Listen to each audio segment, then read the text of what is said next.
സഹോദരി സഹോദരന്മാരെ, കരുണയുടെ അസാധാരണ വിശുദ്ധ വർഷം പ്രമാണിച്ച് ശാലോം ടെലിവിഷൻ പ്രക്ഷേപണം ചെയ്യുന്ന എലയോസ് എന്ന പ്രത്യേക പരിപാടിയുടെ ഈ എപ്പിസോഡിലേക്ക് എല്ലാവരെയും സ്നേഹത്തോടെ സ്വാഗതം ചെയ്യുന്നു.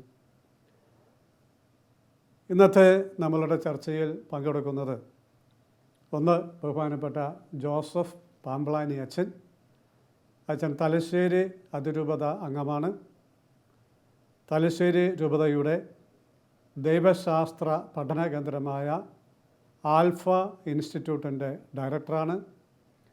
CBCIയുടെ തിയോളജി കമ്മീഷൻ്റെ സെക്രട്ടറിയാണ്. ബൈബിൾ പണ്ഡിതനായ, ബൈബിളിൽ ഡോക്ടറേറ്റുള്ള അച്ഛൻ, അറിയപ്പെടുന്ന വാഗ്മിയും ധ്യാനഗുരുവുമാണ്. പ്രിയപ്പെട്ട ജോസഫ് അച്ഛ, പ്രത്യേകമായിട്ട് സ്വാഗതം. എൻ്റെ അടുത്തിരിക്കുന്ന രണ്ടാമത്തെ ആൾ ബഹുമാനപ്പെട്ട ജോസ് പുന്നക്കുഴി സാറാണ്. മാനന്തവാടി രൂപതയിലെ കണിയാരം ഇടവകാംഗമാണ്. റിട്ടയേർഡ് ഹെഡ് മാസ്റ്ററാണ്. നിരവധി വർഷം സൺഡേ സ്കൂൾ അധ്യാപകനായിരുന്നു. മാനന്തവാടി രൂപതയുടെ വിവിധ സംഘടനകളിൽ സജീവ പങ്കാളിത്തം വഹിക്കുന്നു. ജോസ, പ്രത്യേകമായിട്ട് സ്വാഗതം ചെയ്യുന്നു. സ്നേഹമുള്ളവരെ, കരുണയുടെ അസാധാരണ വിശുദ്ധ വർഷം ആരംഭിച്ചത് 2015 ഡിസംബർ 8 മാതാവിൻ്റെ അമലോത്ഭവ തിരുനാൾ ദിവസമാണ്. 2016 നവംബർ 20 ക്രിസ്തുരാജൻ്റെ തിരുനാൾ ദിവസം ഈ വിശുദ്ധ വർഷം അവസാനിക്കും. ലൂക്കായുടെ സുവിശേഷം 6-ാം അധ്യായം 36-ാമത്തെ വചനം ഇങ്ങനെയാണ്: നിങ്ങളുടെ പിതാവ് കരുണയുള്ളവനായിരിക്കുന്നത് പോലെ നിങ്ങളും കരുണയുള്ളവരായിരിക്കുവിൻ. ഈ വചനത്തെ അടിസ്ഥാനമാക്കി പിതാവിനെ പോലെ കരുണയുള്ളവരായിരിക്കുക എന്നതാണ് കരുണയുടെ വിശുദ്ധ വർഷത്തിൻ്റെ മോട്ടോ അഥവാ ആപ്തവാക്യം. കരുണയുടെ അസാധാരണ വിശുദ്ധ വർഷത്തിൽ നമ്മളെല്ലാവരും പാപമോചനം നേടണമെന്നും ക്ഷമിക്കപ്പെട്ട പാപത്തിൻ്റെ കാലിക ശിക്ഷയിൽ നിന്ന് ദണ്ഡവിമോചനം വഴി മോചനം നേടണമെന്ന് സഭ ആഗ്രഹിക്കുന്നു. അത് നേടുവാൻ നമ്മളെ സഭ പ്രേരിപ്പിക്കുന്നു. ഈ വർഷം കരുണയുടെ വർഷത്തിൻ്റെ രണ്ടാമത്തെ പ്രാധാന്യമാണ് നമ്മൾ മറ്റുള്ളവരോട് കരുണ കാണിക്കുക. അപ്പോൾ ദൈവത്തിൻ്റെ കരുണ നേടുവാനും കരുണ സ്വീകരിച്ചുകൊണ്ട് മറ്റുള്ളവരോട് കരുണ കാണിക്കുവാനുമുള്ള ഒരു അസാധാരണ അവസരമാണ് ഈ വിശുദ്ധ വർഷം. സാധാരണ ആരോഗ്യമുള്ളവർക്കും രോഗികൾക്കും പ്രായമായവർക്കും ജയിലിൽ കിടക്കുന്നവർക്കും ശുദ്ധീകരണ ആത്മാക്കൾക്കും എല്ലാം ഈ കരുണ നേടുവാനുള്ള അവസരമാണ്. അതുകൊണ്ടാണ് മാർപ്പാപ്പ പറഞ്ഞത്, കരുണയുടെ ഈ വർഷത്തിൽ ആരെയും ഒഴിവാക്കുന്നില്ല, എല്ലാവരെയും ദൈവകരുണയുടെ പരിധിയിൽ കൊണ്ടുവരുന്നുവെന്ന്. പ്രിയപ്പെട്ടവരെ, കരുണയുടെ വിശുദ്ധ വർഷം ആരംഭിച്ചിട്ട് ഇത് റെക്കോർഡ് ചെയ്യുമ്പോൾ 7 മാസം കഴിഞ്ഞിരിക്കുന്നു. ഇനി ഏകദേശം ഒരു 4 മാസം കൂടിയാണ് അവശേഷിക്കുന്നത്. ഈ ഒരു എപ്പിസോഡിൽ നമ്മൾ പ്രധാനമായിട്ടും ചർച്ച ചെയ്യുന്നത് ഈ കരുണയുടെ വിശുദ്ധ വർഷത്തെ നമ്മൾ എന്തുമാത്രം കാര്യഗൗരവത്തോടെ എടുത്തിട്ടുണ്ട്, എന്തുമാത്രം ഈ അവസരം നമ്മൾ ഉപയോഗപ്പെടുത്തിയിട്ടുണ്ട്, എന്തുമാത്രം ഉപയോഗപ്പെടുത്തിക്കൊണ്ടിരിക്കുന്നു എന്നുള്ളതാണ്. നമ്മൾ ചർച്ചയിലേക്ക് കടക്കുകയാണ്. ബഹുമാനപ്പെട്ട ജോസഫ് പാമ്പ്ളാനി അച്ഛനോടാണ് ആദ്യത്തെ ഒരു ചോദ്യം. അച്ഛന് ഒരുപാട് സ്ഥലങ്ങളിൽ കൂടി ക്ലാസ് എടുക്കാനും ധ്യാനിപ്പിക്കാനും മറ്റു കാര്യങ്ങളൊക്കെ പോകുന്നതാണ്. സാറും പോകുന്നതാണ്, ഞാനും പോകുന്നതാണ്. അപ്പോൾ നമ്മളുടെ അനുഭവത്തിൽ നമ്മുടെ വൈദികരും സിസ്റ്റർമാരും ജനങ്ങളുമൊക്കെ ഈ കരുണയുടെ വിശുദ്ധ വർഷത്തിൻ്റെ പ്രാധാന്യം വേണ്ട വിധം ഉൾക്കൊണ്ട് അത് ഫലപ്രദമായി ഇതുമാത്രം ഉപയോഗിക്കുന്നുണ്ട് എന്നാണ് അച്ഛന് കിട്ടുന്ന ഒരു ധാരണ. അത് കരുണയുടെ വർഷത്തിൻ്റെ ഈ പകുതിയായ സമയത്ത് ഗൗരവമായി നമ്മൾ എടുക്കേണ്ട ഒരു ചോദ്യം തന്നെയാണത്. അതായത് കരുണയുടെ വർഷം ഇതര വർഷങ്ങളുമായി താരതമ്യം ചെയ്താൽ, നമ്മൾ കഴിഞ്ഞ വർഷം സന്യസ്ത വർഷം, വൈദിക വർഷം, വിശ്വാസ വർഷം ഇങ്ങനെ പല വർഷങ്ങൾ ആചരിച്ചപ്പോൾ കരുണയുടെ വർഷത്തിന് ഇതര വർഷങ്ങളെക്കാളും കൂടുതലൊരു സ്വീകാര്യത ലഭിച്ചിട്ടുണ്ട് എന്നുള്ളത് വസ്തുതാപരമാണ്. ആഗോളതലത്തിൽ ചിന്തിക്കുമ്പോൾ പല വർഷങ്ങളും നമ്മൾ കേരളത്തിൽ ആഘോഷിക്കുമ്പോഴും മറ്റ് അന്താരാഷ്ട്ര തലത്തിൽ വലിയ ചലനങ്ങളൊന്നും അത്തരം വർഷാചരണങ്ങൾ സൃഷ്ടിക്കാറില്ല. പക്ഷേ ഈ കരുണയുടെ വർഷം ആഗോളതലത്തിൽ തന്നെ സ്വീകരിക്കപ്പെട്ടു. കാരണം കാരുണ്യം എന്ന് പറയുന്നത് എല്ലാവർക്കും താല്പര്യമുള്ള ഒരു കാര്യമാണ്. പക്ഷെ നമുക്കറിയാം കാരുണ്യം എന്ന് പറയുന്നത് സാധാരണ ജനം മനസ്സിലാക്കുന്നത് പോലെ ഒരു നിസ്സാര കാര്യമല്ല. അച്ഛൻ നേരത്തെ സൂചിപ്പിച്ചതുപോലെ അതിന് ദൈവീകമായ മാനമുണ്ട്. ദൈവത്തിൽ നിന്നുള്ള കരുണ അനുഭവിച്ചവൻ മനുഷ്യരോട് കരുണ കാണിക്കുന്നു. അപ്രകാരം ഒരു ദൈവ മനുഷ്യ പ്രപഞ്ച മാനമുള്ള ഒരു യാഥാർത്ഥ്യമാണ് ഈ കാരുണ്യം എന്നത്. അതുപോലെ തന്നെ നമുക്കറിയാം ലോകത്തിൻ്റെ തത്വം കാരുണ്യത്തിന് വിരുദ്ധമാണ്. ഇപ്പോൾ ഉദാഹരണം പറഞ്ഞാൽ നിരീശ്വരവാദ പ്രസ്ഥാനം മാർക്സ് കമ്മ്യൂണിസം അവതരിപ്പിച്ചപ്പോൾ പറഞ്ഞു കാരുണ്യത്തിൻ്റെ സുവിശേഷം പറയുന്ന മതങ്ങൾ ഈ ലോകത്തിനും വിപ്ലവത്തിനും വിരുദ്ധമാണ്. അതുകൊണ്ടാണ് മതം മനുഷ്യനെ മയക്കുന്ന കറുപ്പാണ്. അഴിമതി അന്യായം അനുഭവിച്ചുകൊണ്ടിരിക്കുന്ന മനുഷ്യർ അവർ വിപ്ലവത്തിന് വേണ്ടി ഇങ്ങനെ എരിവായി തീഷ്ണമായി വരുന്ന സമയത്ത് മതം ചെന്ന് പറയും ഈ ലോകത്തിനപ്പുറത്ത് വേറൊരു ലോകമുണ്ട്, ദൈവം കാരുണ്യവാനാണ്, നിങ്ങൾ വഴക്കുണ്ടാക്കരുത്, വിപ്ലവം നടക്കുകയല്ല. അതുകൊണ്ട് ഈ മതം മനുഷ്യനെ മയക്കുന്ന കറുപ്പാണ്. അതുകൊണ്ട് ഈ കാരുണ്യം പറയുന്നത് അവിവേകമാണ് എന്ന് മാർക്സിൻ്റെ ഡാർവിൻ്റെ സിദ്ധാന്തത്തിൻ്റെ നോക്കി നമുക്കറിയാം. സർവൈവൽ ഓഫ് ദ ഫിറ്റസ്റ്റ്, ഏറ്റവും ശക്തവും കരുത്തുമുള്ളത് മാത്രം അതിജീവിക്കും, ബാക്കിയുള്ളതെല്ലാം നശിച്ചു പോകും. അത് നശിച്ചു പോകേണ്ടതാണ് എന്നാണ് അദ്ദേഹത്തിൻ്റെ സിദ്ധാന്തം. അതായത് നമ്മൾ ആലോചിച്ച് നോക്കിയാൽ മനസ്സിലാകും കാരുണ്യത്തെക്കുറിച്ച് നമ്മളൊക്കെ ഒത്തിരി വാദോരാതെ സംസാരിക്കുമ്പോഴും കാരുണ്യത്തെ ആരും അത്ര കാര്യമായിട്ട് ഇഷ്ടപ്പെടുന്നില്ല. അല്ലെ കാരുണ്യത്തിൻ്റെ പ്രായോഗികതയെക്കുറിച്ച് കാര്യമായ അവബോധം മനുഷ്യനില്ല. അതുകൊണ്ട് തന്നെ കാരുണ്യവർഷം പ്രഖ്യാപിക്കുമ്പോൾ ഇത്തരത്തിലുള്ള ഒത്തിരി ചിന്താഗതികൾ, ഈ കരുണ കൊണ്ടൊന്നും വലിയ കാര്യമൊന്നുമില്ല, നമ്മുടെ കൈ കാശുണ്ടെങ്കിൽ നമുക്ക് ഗുണമുണ്ട്, അതായത് ഈ ലൗകികതയുടെ അതിപ്രസരമുള്ള ഒരു ലോകത്ത് കാരുണ്യത്തിന് വലിയ സ്വീകാര്യത ഉണ്ടാകില്ല എന്നുള്ളൊരു സത്യമാണ്. അതിന് ആനുപാതികമായിട്ടുള്ള പ്രതിസന്ധികൾ കാരുണ്യ വർഷാചരണത്തിൽ ഇവിടെ സംഭവിക്കുന്നുണ്ട് എന്നുള്ളത് സത്യമാണ്. പല ദേവാലയങ്ങളിൽ ഇതിനുള്ള സൗകര്യങ്ങൾ ഒരുക്കിയിട്ടും അതിൻ്റെ അർത്ഥം മനസ്സിലാക്കാനോ ആ സൗകര്യങ്ങളെ പ്രയോജനപ്പെടുത്താനോ നിത്യരക്ഷയ്ക്ക് ഉതകുന്ന വരങ്ങൾ നേടിയെടുക്കാനോ ഒന്നും പലപ്പോഴും പലരും മുതിരുന്നില്ല എന്നുള്ളത് സങ്കടകരമായൊരു യാഥാർത്ഥ്യമാണ്. സാറിൻ്റെ അനുഭവം പമ്പളാനീശൻ പറഞ്ഞതുപോലെ വൈദിക വർഷം, സന്യസ്ത വർഷം എന്നൊക്കെ പറഞ്ഞ് പ്രഖ്യാപിച്ച ആചരണത്തെക്കാളും ആഗോളതലത്തിലൊരു സ്വീകാര്യത കാരുണ്യ വർഷത്തിനുണ്ടായി.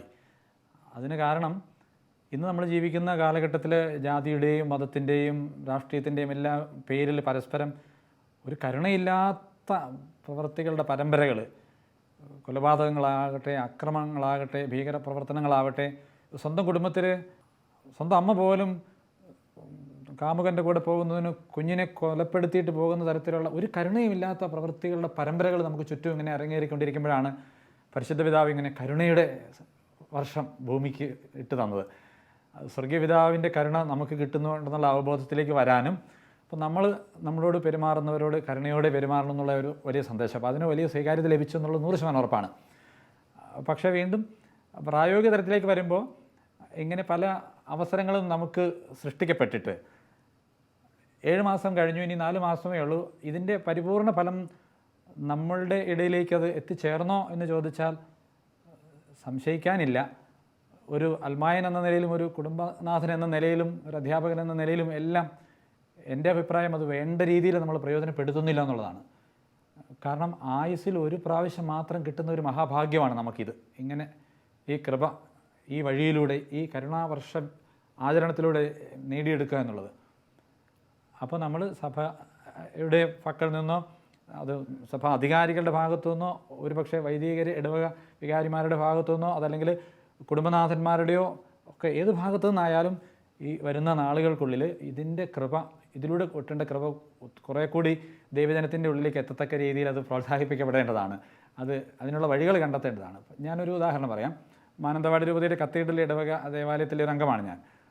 കരുണാവർഷം പ്രഖ്യാപിച്ച് അധികം കഴിയുന്നതിന് മുൻപ് ഞങ്ങളുടെ ഫൊറോനയിലുള്ള തൊട്ടടുത്ത തവിഞ്ഞാൽ ഇടവകയിലെ ദൈവജനം മുഴുവൻ അവിടുത്തെ വികാരിച്ചൻ്റെ നേതൃത്വത്തിൽ തീരുമാനിച്ചു. അവർ ആഴ്ചകളോളം ഒരുങ്ങി തയ്യാറെടുത്ത് കരുണയുടെ വാതിലിലേക്ക് പ്രവേശിക്കാൻ കത്തീഡ്രലിലേക്കുള്ള യാത്രയ്ക്ക് അവർ ഒരുങ്ങി. ആ ഇടവക മുഴുവൻ പ്രാർത്ഥിച്ച് ഒരുങ്ങി. അവിടുന്ന് അവർ കുരിശിൻ്റെ വഴി നടത്തി തലശ്ശേരി മാനന്തവാടി റോഡിലൂടെ സാക്ഷ്യം വഹിച്ച് ഇടവക മുഴുവനും ഈ കരുണയുടെ വാതിലിലേക്ക് പ്രവേശിക്കുന്ന ഒരു വലിയ അനുഭവം ഉണ്ടായി.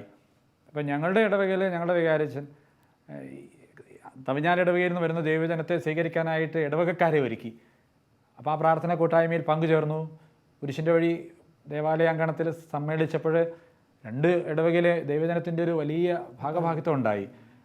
പ്രാർത്ഥിച്ചു വന്ന അവർക്ക് ഉച്ചഭക്ഷണം എല്ലാം കൊടുത്ത് ശരിക്കും നല്ല ഒരു ആത്മീയ പങ്കുവയ്ക്കൽ നടന്നതായിട്ട് എനിക്ക് തോന്നി. അപ്പം എല്ലാ ഇടവകയിലും ഇങ്ങനെ ചെയ്തിരുന്നെങ്കിൽ തൊട്ടടുത്തുള്ള ഒരു കരുണയുടെ ദേവാലയം ഉണ്ടല്ലോ, രൂപതയിലെ മുഴുവൻ ദേവാലയങ്ങൾ, കേരള സഭയിലെ മുഴുവൻ ദേവാലയങ്ങളിൽ നിന്നും ഇടവകജനം ഒന്നായിട്ടോ അതല്ലെങ്കിൽ യുവജനങ്ങൾ ഒരുമിച്ച് അല്ലെങ്കിൽ കുട്ടികളൊന്നിച്ച് അല്ലെങ്കിൽ അമ്മമാരൊന്നിച്ച് അങ്ങനെ സാധ്യമാകുന്ന രീതിയിലൊരു യാത്ര, ഒരു തീർത്ഥാടനം അത് ഒക്കെ സംഘടിപ്പിക്കേണ്ട സമയം എത്തിയെന്നാണ് എനിക്ക് തോന്നുന്നത്.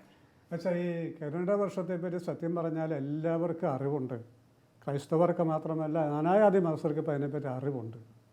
എന്നിട്ടും എന്തുകൊണ്ടാണ് അതിൽ ഒരു ഒരു ഒരു ആവേശത്തോടെ ആളുകൾ വന്ന് ഇത് ഉപയോഗിക്കാത്തതിൻ്റെ അടിസ്ഥാന കാരണം എന്തായിരിക്കും? കരുണയുടെ വർഷത്തെ ഉപയോഗിക്കാത്തതിൻ്റെ അടിസ്ഥാന കാരണം അറിവുണ്ട് എന്നുണ്ടെങ്കിൽ അതിനെക്കുറിച്ചൊരു ബോധ്യം, അതായത് ഈ കരുണയുടെ വാതിലിലൂടെ പ്രവേശിച്ചാൽ കിട്ടും എന്ന് പറയുന്ന ഈ ദണ്ഡവിമോചനം ഇതൊക്കെ എന്തിനാണ് എന്ന് മനുഷ്യൻ ചിന്തിക്കുന്നുണ്ടാവും.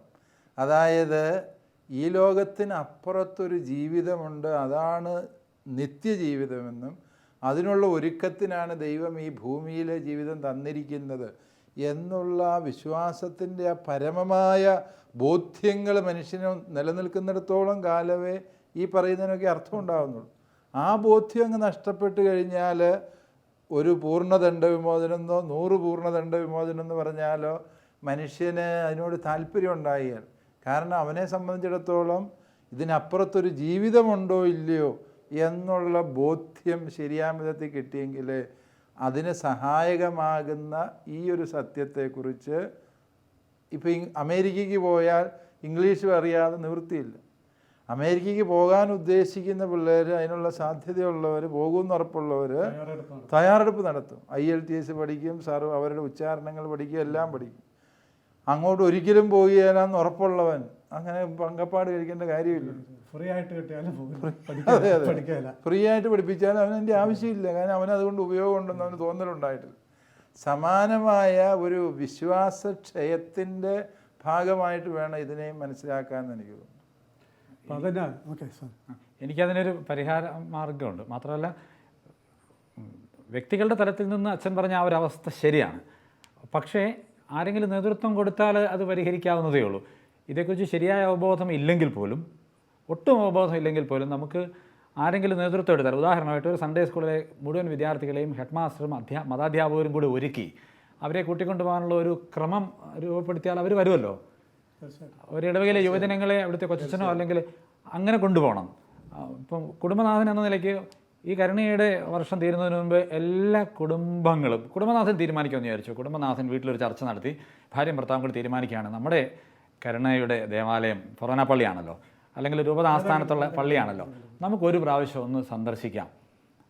അങ്ങനെ പറഞ്ഞ ഒരു ദിവസം ഒരുക്കി അതിനുവേണ്ടി പ്രാർത്ഥിച്ചൊരുങ്ങി ആ പോകുന്ന പള്ളിയിൽ ഒരു പക്ഷേ ഇതിനോടനുബന്ധിച്ച് ഏതെങ്കിലും ഒരു പ്രത്യേക പ്രാർത്ഥനയോ കുർബാനയോ എന്തെങ്കിലും ഉണ്ടെങ്കിൽ അതുകൂടെ പരിഗണിച്ച് അന്ന് തന്നെ കൃത്യം പോവുകയോ, അതല്ലെങ്കിൽ നേരത്തെ ആ വികാരിച്ചതിനോട് ഞങ്ങൾ ഇന്ന ദിവസം ഒന്ന് വരുന്നുണ്ട് അച്ഛാന്നൊന്ന് പറഞ്ഞിട്ട് ഈ കുടുംബം മൊത്തം ഒന്ന് പോയി കുമ്പസാരിച്ചൊരുങ്ങി പ്രാർത്ഥിച്ചൊക്കെ വരാനുള്ളൊരു ക്രമം. ഇനി ഇതൊന്നുമില്ലെങ്കിലും തന്നെയാണെങ്കിലും അങ്ങനെ ഒരു സമയം കിട്ടിയില്ലെന്ന് കരുതുക.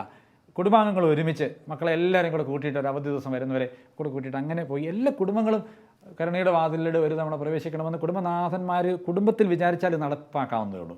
ഇഷ്ടമില്ലാത്ത മക്കളും വിശ്വാസക്ഷയമുള്ള മക്കളും അല്ലെങ്കിൽ താല്പര്യമില്ലാത്തവരും അറിയത്തില്ലാത്തവരും ഒക്കെ ഇതിനകത്ത് പങ്കുചേരും. അങ്ങനെ കുറച്ച് പരിഹരിക്കാൻ പറ്റും. കുടുംബത്തിൽ ഒരാളെങ്കിലും ഈ ബോധ്യം കിട്ടിയിട്ടുണ്ടെങ്കിൽ നടപ്പിലാക്കാൻ പറ്റുമെന്നാണ് സാർ പറയുന്നത്. വളരെ നല്ലതാണ്, അത് വളരെ നല്ലൊരു നിർദ്ദേശമായിട്ടാണ് എനിക്ക് തോന്നുന്നത്. അപ്പോൾ ഇതിനപ്പം 2 വശമാണ് ഉള്ളത്. ഒന്ന്, സഭയുടെ ഭാഗത്ത് നിന്ന് ഇതിനൊരു പ്രചോദനം കൊടുക്കാൻ സാധിക്കും. എനിക്കൊന്ന് അതിൻ്റെ അകത്ത് ഏറ്റവും പ്രധാന പങ്ക് വഹിക്കാവുന്നത് വികാരിയച്ഛന്മാർക്കായിരിക്കും. അവർക്ക് പള്ളി പ്രസംഗങ്ങളിലൂടെയും മറ്റു വിധത്തിലും ആളുകളെ ഒന്ന് ബോധവൽക്കരിക്കാനും ഇങ്ങനെ തീർത്ഥാടനം ഒന്നുകിൽ തനിച്ചു പോകാനോ അല്ലെങ്കിൽ ഗ്രൂപ്പുകളായിട്ട് പോകാനൊക്കെ പ്രചോദിപ്പിക്കാൻ സാധിക്കും. രണ്ടാമത് ഈ പറഞ്ഞ പോലെ കുടുംബങ്ങളിൽ കുടുംബനാഥന്മാർ കുടുംബാംഗങ്ങൾ താല്പര്യം കൊടുക്കുകയാണെങ്കിൽ ഇത് സാധിക്കും. മൂന്നാമത് കരുണയുടെ തീർത്ഥാടന കേന്ദ്രങ്ങളെ പ്രഖ്യാപിച്ചിരിക്കുന്ന പള്ളികളിൽ ആളുകൾക്ക് ഇങ്ങനെ വരുമ്പോൾ അവർക്ക് വേണ്ട ആത്മീയ ശുശ്രൂഷ ചെയ്തു കൊടുക്കാനൊരു സംവിധാനം വേണം. ഉദാഹരണം പറഞ്ഞാൽ കുർബാന, കുമ്പസാരിക്കാൻ സൗകര്യം, ആരാധന, കരുണയുടെ പ്രാർത്ഥനയൊക്കെ. ഞാൻ ആയിരിക്കുന്ന പള്ളിയിൽ, കോഴിക്കോട് അമലാപുരി പള്ളിയിൽ ഞങ്ങളിത് ചെയ്യുന്ന ഒരു കാര്യം ഞാൻ പറയാം. അവിടെ എല്ലാ വെള്ളിയാഴ്ചകളിലും രാവിലെ 9 മണി തുടങ്ങി ഉച്ചയ്ക്ക് 1 മണി വരെ ഒരു ശുശ്രൂഷയുണ്ട്. ഈ കരുണയുടെ വർഷം തുടങ്ങിയതിന് ശേഷം അതെ കരുണയുടെ വിശുദ്ധ വർഷത്തിലെ പ്രത്യേക ശുശ്രൂഷ. 9 മണിക്ക് ആരാധന ആരംഭിക്കും.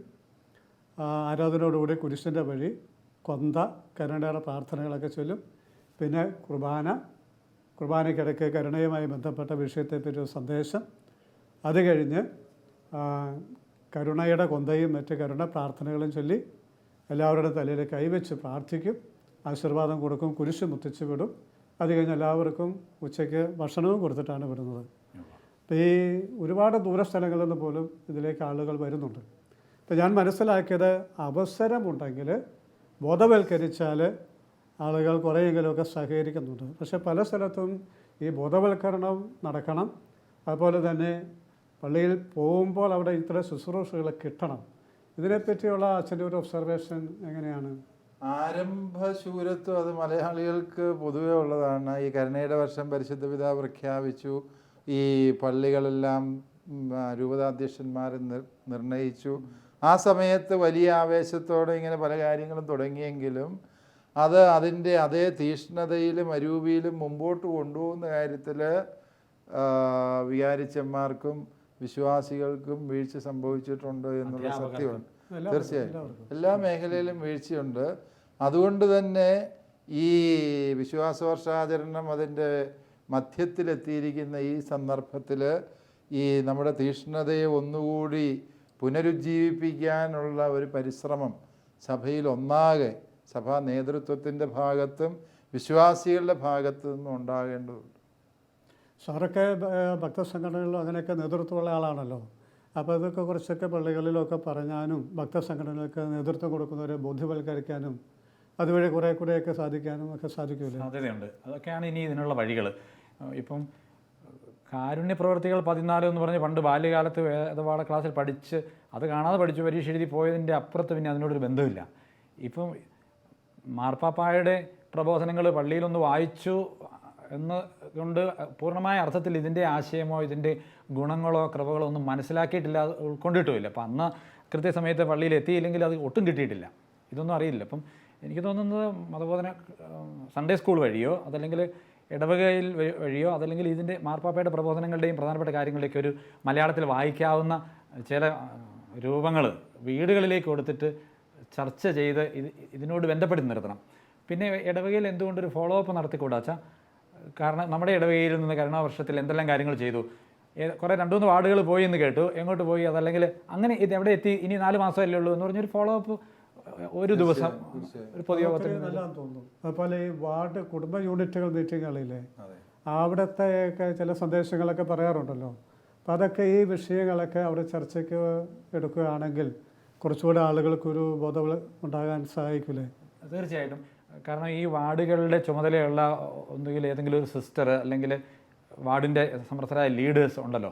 1, 2, 3 വാർഡ് ലീഡേഴ്സ് തന്നെ വിചാരിച്ചാൽ 2, 3 വാർഡുകളെ ഒരുമിച്ച് കൂട്ടി അല്പം അകലെയാണെങ്കിലും ആ കരുണയുടെ വർഷത്തിൻ്റെ പള്ളിയിലേക്ക് വാഹനമൊക്കെ കൂട്ടി വികാരിച്ചിൻ്റെ അനുമതി വാങ്ങി അങ്ങ് പോകാവുന്നതൊക്കെ ഉള്ളൂ. അങ്ങനെ സാറേ, ഇതിനകത്ത് നമുക്കൊരു കരുണയുടെ തീർത്ഥാടന കേന്ദ്രത്തിൽ പോകാൻ ഒരു ദിവസത്തെ മെനക്കേടുണ്ട്. കുറച്ച് പൈസ ചെലവ് കാണും, ചില ത്യാഗമുണ്ട്. പക്ഷെ ആ പൈസ ചെലവും ത്യാഗവും ചെയ്യുമ്പോൾ അതിലൂടെ കിട്ടുന്ന അനുഗ്രഹങ്ങളുടെ പാപമോചനത്തിൻ്റെ അളവും കൂടി നമ്മൾ നോക്കണം. അത്രയും വലിയ പാപമോചനം ഈ ചെറിയ ത്യാഗത്തിലൂടെ കിട്ടുമെന്ന് ബോധ്യം വന്നാൽ ഇതല്ല, ഇതിലപ്പുറത്തെ ത്യാഗമെടുക്കാൻ നമ്മൾ തയ്യാറാകും. കാരണം സ്വന്തം ആത്മരക്ഷയുടെ ആവശ്യമാണിത്. അഥവാ ശുദ്ധീകരണ സ്ഥലത്തിലെ സഹനം ഒഴിവാക്കാനുള്ള ഒരു കാര്യമാണത്. ആ ബോധ്യം വന്നാൽ ഒരു ദിവസത്തെ ജോലി വേണ്ടെന്ന് വെക്കലോ അല്ലെങ്കിൽ ഒരു വണ്ടിക്കൂലി മുടക്കുന്നതോ ഒരു യാത്രയുടെ ക്ലേശമോ ഒന്നും സാരമില്ലാന്ന് നടക്കാൻ നമുക്ക് സാധിക്കും. എന്നെ അത്ഭുതപ്പെടുത്തുന്നത് എത്രയൊക്കെ ഇതിനെപ്പറ്റി പറയുകയും സംസാരിക്കുകയും ചർച്ചകളൊക്കെ ചെയ്തിട്ടും ഒരു മൊമെൻറ്റം സഭയിൽ ഉണ്ടായി കാണുന്നില്ല. അത് നമുക്ക് എന്ത് ചെയ്യാൻ സാധിക്കും? സഭയ്ക്ക് നമുക്കെന്ന് വെച്ചാൽ സഭയ്ക്ക് എന്ത് ചെയ്യാൻ സാധിക്കും? ഒരുപക്ഷെ കരുണയെക്കുറിച്ചുള്ള വലിയ തെറ്റിദ്ധാരണകളും ഇതിൻ്റെ പിന്നിലുണ്ടായി. കരുണയെക്കുറിച്ച് നമ്മളിങ്ങനെ ഒത്തിരി പറയുമ്പോൾ ആളുകൾ വിചാരിക്കുമോ ദൈവം കരുണാമയനാണല്ലോ, അതുകൊണ്ട് ദൈവം തമ്പുരാൻ എല്ലാം അവസാനം ക്ഷമിച്ചോളും, ഒരു പ്രശ്നമില്ലാതെ പാപത്തെ നിസ്സാരവൽക്കരിക്കുന്നതിനാൽ സംഭവിക്കുന്നതാണ്. അച്ഛൻ നേരത്തെ സൂചിപ്പിച്ചതുപോലെ പാപത്തെ മനുഷ്യൻ നിസ്സാരവൽക്കരിക്കുന്നിടത്ത് കരുണ അർത്ഥമില്ലാത്തതായിത്തീരും. ആവശ്യമില്ല, കരുണ ആവശ്യമില്ല. പാപം ഗൗരവമുള്ളതാണ്, ഞാൻ ചെയ്തത് തെറ്റാണ്, എനിക്ക് ദൈവത്തിൻ്റെ കരുണ ആവശ്യമുണ്ട് എന്ന ബോധ്യം വരണമെങ്കിൽ ആത്യന്തികമായി താൻ ചെയ്ത പാപത്തിൻ്റെ ഗൗരവം, ആ പാപം ഉളവാക്കിയ അടിസ്ഥാനപരമായ പ്രശ്നങ്ങൾ, അതിനെക്കുറിച്ചുള്ള അവബോധം മനുഷ്യന് ശക്തിപ്പെട്ടെങ്കിൽ മാത്രമേ ഈ പ്രതിസന്ധി പരിഹരിക്കപ്പെടുന്നുള്ളൂ എന്നതാണ് വസ്തുത. തീർച്ചയായിട്ടും. അതിനെന്ത് ചെയ്യാൻ സാധിക്കും? അതിന് ചെയ്യാൻ സാധിക്കുന്നത് ശരിക്കും നമ്മളുടെ ബോധവൽക്കരണങ്ങളാണ് ആവശ്യമായിട്ടുള്ളത്. നേരത്തെ സൂചിപ്പിച്ചതുപോലെ നമുക്ക് കത്തോലിക്കാ സഭയ്ക്ക് ബോധവൽക്കരണത്തിന് അനേകം മാധ്യമങ്ങളുണ്ട്. എല്ലാ ഞായറാഴ്ചയും ജനം വന്ന് വളരെ വിശ്വസ്തയോടെ മുമ്പിലിരിക്കുന്നുണ്ട്, ഇടയന്മാരുടെ മുമ്പിൽ. അവർക്ക് ആ അവസരം ശരിയാം വിധത്തിൽ ഈ ഒരു തലത്തിൽ ബോധവൽക്കരിക്കാൻ സാധിച്ചാൽ തന്നെ വളരെ എളുപ്പത്തിൽ മാറ്റങ്ങൾ വരുന്നു. അതുപോലെ തന്നെ നമ്മുടെ കുടുംബ യൂണിറ്റുകൾ അവിടങ്ങളിലെ ചർച്ചാ വിഷയങ്ങളും പ്രാർത്ഥനകൾ, ഇപ്പോൾ കുടുംബ യൂണിറ്റിലെ ആളുകൾക്ക് തന്നെ, ഒരു വാർഡിലെ ആളുകൾക്ക് തന്നെ നമുക്ക് അവരുടെ കൂട്ടായ്മയുടെയും കൂടെ ഒരു സാക്ഷ്യമാണ്, നമുക്കിങ്ങനെ ഒരു തീർത്ഥാടനം നടത്തിയാലോ ഇന്ന ദിവസം എന്ന് പറഞ്ഞ് അവർ ചെയ്യുമ്പോൾ അതിലൂടെ ബോധവൽക്കരിക്കാൻ സാധിക്കും. ഒരു സൺഡേ സ്കൂൾ അധ്യാപകരെല്ലാവരും പിള്ളേരെ ഒരുക്കി പോവുക, KCYMൻ്റെ, ജീസസ് യൂത്ത്, ഇങ്ങനെ സംഘാതമായ നീക്കങ്ങളിലൂടെ സാവകാശം ഇതൊരു മൂവ്മെൻ്റാക്കി അല്ലെങ്കിൽ ഇതിനൊരു ഇമ്പാക്റ്റ് ഉണ്ടാക്കിയെടുക്കാൻ സാധിക്കും എന്നാണ് ഞാൻ വിചാരിക്കുന്നത്. അവയർനെസ്സിൻ്റെ ഒരു തലം അച്ഛൻ പറഞ്ഞ പോലെ അങ്ങനെ സൃഷ്ടിച്ച് അതൊരു വഴി സ്വീകരിക്കുക. രണ്ട്, എനിക്ക് തോന്നുന്നത് കരുണയുടെ വർഷം പ്രമാണിച്ച് പ്രത്യേകമായ രീതിയിൽ ചില കാരുണ്യ പ്രവർത്തനങ്ങൾ ഇടവക തലത്തിൽ ചെയ്യാൻ നമുക്ക് കഴിയുമല്ലോ. അതിനുള്ള ചില നിർദ്ദേശങ്ങളൊക്കെ ആദ്യം മുതൽ കിട്ടിയിട്ടുണ്ട്. അത് ഇടവക തലത്തിൽ അത് നമ്മൾ പ്രായോഗികമാക്കുകയും കൂടി ചെയ്യണം. ഉദാഹരണമായിട്ട് ഇടവകയിൽ നിന്നൊരു പക്ഷേ അകന്നു നിൽക്കുന്ന, മാറി നിൽക്കുന്നവരുടെ അടുത്തേക്ക് ഇടവകയുടെ പ്രതിനിധികൾ പോകുന്നു സംസാരിക്കാൻ, ക്ഷണിക്കാൻ, തിരിച്ചു കൊണ്ടുവരാൻ. മിക്ക ഇടവകളിലും അങ്ങനെയുള്ള കേസുകൾ ഉണ്ട്. പിന്നെ നമ്മുടെ ആതുരാലയങ്ങളിൽ കരുണ കൂടുതൽ അർഹിക്കുന്നവരുണ്ട്. ഇടവക തലത്തിൽ അല്ലെങ്കിൽ ഇങ്ങനെ സംഘടനാ തലത്തിലെല്ലാം അവിടെ പോകുന്നു, സന്ദർശിക്കുന്നു, അവരോട് കൂടുതൽ കരുണ കാണിക്കത്തക്ക രീതിയിൽ അവരെ ചേർത്ത് വെക്കുന്ന ചില നല്ല സ്നേഹ പ്രവൃത്തികൾ ചെയ്യുക. നമ്മുടെ ആശുപത്രികളുണ്ട്. ഇനി നമ്മുടെ ആശുപത്രി ഇല്ലാത്തടത്ത് ഗവൺമെൻറ് ആശുപത്രിയുണ്ട്. അവിടെ പോയി കരുണയുടെ വർഷാചരണത്തിൻ്റെ ഭാഗമായി നമ്മുടെ ഇടവകയിൽ നിന്ന് നമ്മൾ ഒരു 10 പുതപ്പോ ആയിട്ട് പോവുകയാണ്. ഈ ഒരു ആശയത്തോട് ബന്ധപ്പെടുത്തി ചെയ്യുന്ന കരുണ പ്രവർത്തികൾ, അങ്ങനെ കുറേ പ്രവർത്തികളിലൂടെ കൂടി ഈ ആശയത്തെ ഇടവകയിലേക്ക് ജനങ്ങളുടെ ഹൃദയത്തിൽ കൊണ്ടുവരാൻ കഴിയില്ലേ? അപ്പോൾ ആ കൂട്ടത്തിൽ ഒരു കാര്യം കൂടെ ഉണ്ട്. അത് ചിലപ്പോൾ ഒരു സോഷ്യൽ വർക്ക് മാത്രമായിട്ട് മാറിപ്പോകാൻ സാധ്യതയുണ്ട്, ശരിക്കുള്ള ചൈതന്യമില്ലെങ്കിൽ. അപ്പോൾ രണ്ടും കൂടി കൊടുക്കുന്നതിലാണ് വിജയം. അതൊക്കെ നമുക്ക് ഫലപ്രദമായ കുറേ കാര്യങ്ങൾ സംസാരിക്കാൻ, ചർച്ച ചെയ്യാൻ സാധിച്ചു. അവശേഷിക്കുന്ന 4 മാസം കൂടുതൽ ഫലപ്രദമായിട്ട് ഈ വർഷം ഉപയോഗിക്കാൻ സഭയ്ക്ക് സാധിക്കട്ടെ എന്ന് നമുക്ക് ആഗ്രഹിക്കാം, പ്രാർത്ഥിക്കാം. അതിനുള്ള ബോധവൽക്കരണ പരിപാടിയിലും നമ്മളെ പറ്റുന്ന പോലെ നമുക്ക് പങ്കെടുക്കാം. കരുണയുടെ ഈ അസാധാരണ വിശുദ്ധ വർഷത്തിൽ ദൈവത്തിൻ്റെ കരുണ പ്രത്യേകിച്ച് പാപമോചനത്തിൻ്റെ മേഖലയിൽ കിട്ടുവാനായിട്ട് നമുക്കെല്ലാം ആവശ്യമുണ്ടെന്നുള്ള തിരിച്ചറിവിലേക്ക് നമുക്ക് ഒന്നുകൂടി കടന്നു വരാം. ഈ പ്രശ്നങ്ങൾ പരിഹരിക്കാനുള്ള ഓട്ടത്തിനോടൊപ്പം ഈ കരുണ കിട്ടാൻ കൂടി ഒരല്പസമയം നമ്മൾ മാറ്റിവെക്കും എന്നാണ് പ്രത്യാശിക്കുന്നത്. നമുക്കൊരു നിമിഷം പ്രാർത്ഥിക്കാം. കർത്താവായ ഈശോയെ, അവിടുന്ന് മനുഷ്യനായി അവതരിച്ച് പീഡകൾ സഹിച്ച് മരിച്ചത് പാപത്തിൻ്റെ ഗൗരവം കൊണ്ടാണല്ലോ. പാപം ക്ഷമിക്കാൻ അവിടുന്ന് തയ്യാറായതുകൊണ്ടാണല്ലോ. കർത്താവെ, ഞങ്ങൾ ഞങ്ങളുടെ പാപങ്ങളെ ഏറ്റുപറഞ്ഞ് പാപമോചനം നേടുമ്പോഴാണല്ലോ അവിടുത്തെ സഹനത്തിൻ്റെയും മരണത്തിൻ്റെയും ഫലം ഞങ്ങൾക്ക് കിട്ടുന്നത്, ഞങ്ങളുടെ ആത്മാവ് രക്ഷപ്പെടുന്നത്. യേശുവേ, അവിടുന്ന് പറഞ്ഞു, ഒരു മനുഷ്യൻ ലോകം മുഴുവൻ നേടിയാലും സ്വന്തം ആത്മാവ് നശിച്ചാൽ അവന് എന്ത് ഫലം? കർത്താവെ, ഞങ്ങളുടെ മുൻഗണനാക്രമങ്ങളിൽ ആവശ്യമായ മാറ്റം വരുത്തുവാൻ ഞങ്ങളെ സഹായിക്കണമേ. മരണാനന്തര ജീവിതത്തെപ്പറ്റിയുള്ള ബോധ്യം ഞങ്ങളിൽ ആഴപ്പെടുത്തണമേ. സ്വർഗരാജ്യത്തെപ്പറ്റിയുള്ള വലിയ തീഷ്ണത ഞങ്ങൾ ജ്വലിപ്പിക്കണമേ. സ്വർഗരാജ്യം കിട്ടുന്നതിന് വേണ്ടി ത്യാഗമേറ്റെടുക്കുവാൻ ഞങ്ങളെ ഒരുക്കണമേ. കർത്താവെ, നശിച്ചു പോകാൻ സാധ്യതയുള്ളവരുടെ എല്ലാം ജീവിതത്തിലേക്ക് കരുണയുടെ വർഷത്തിൽ അവിടുത്തെ കരുണ ഒരുക്കാൻ ഇടവരട്ടെ എന്ന് ഞങ്ങൾ പ്രാർത്ഥിക്കുന്നു. പിതാവിൻ്റെയും പുത്രൻ്റെയും പരിശുദ്ധാത്മാവിൻ്റെയും നാമത്തിൽ ആമേൻ.